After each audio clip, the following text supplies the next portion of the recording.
first weeks of your therapy went better than expected. You would easily recommend this guy to anybody, unfortunate name withstanding.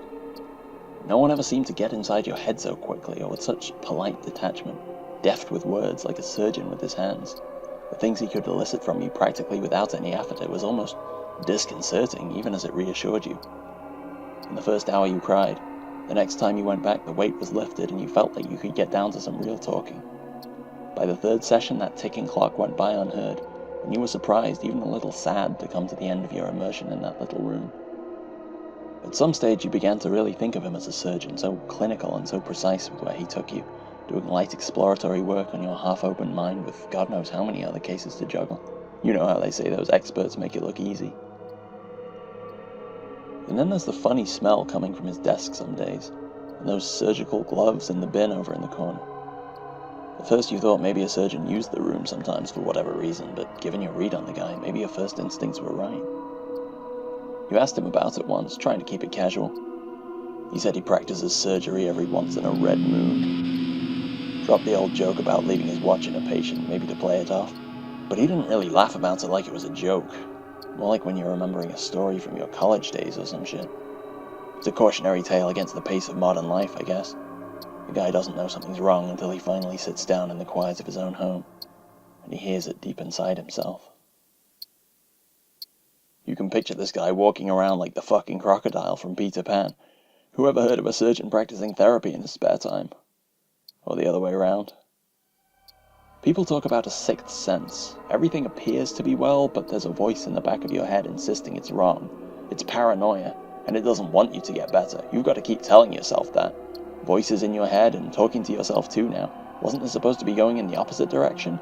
This is the best progress you've made in years, and you're starting to feel like he's not a real doctor.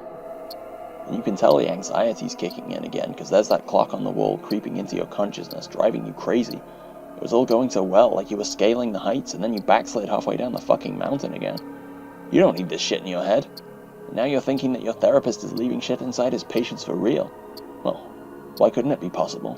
He's doing open surgery on your deepest trauma centers every week, right there under the lights. Who knows what could have slipped in? One day you'll find yourself heading to the twins' room with a kitchen knife in your hand. You'll do a double take and stare at it in horror. You don't remember anything for the last couple minutes. You're a parent now. You can't be blacking out and listening to commands left rattling inside your head.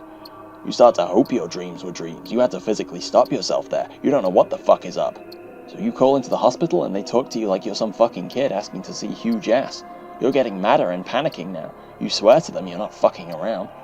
You drive for miles on nothing but muscle memory from the times you used to drive there every week. You're fucking shaking so much. You practically march up to the reception desk. She's looking over those glasses at you like it's the reason she bought them, but her attitude changes when she learns what you're there for. Her face turns grey and she mutters something about checking with her boss. Then in the quickest time you've ever waited in a place like this, she's back with an administrator saying you better leave. Since February, they've been getting these calls in from people asking for a Dr. Bastard.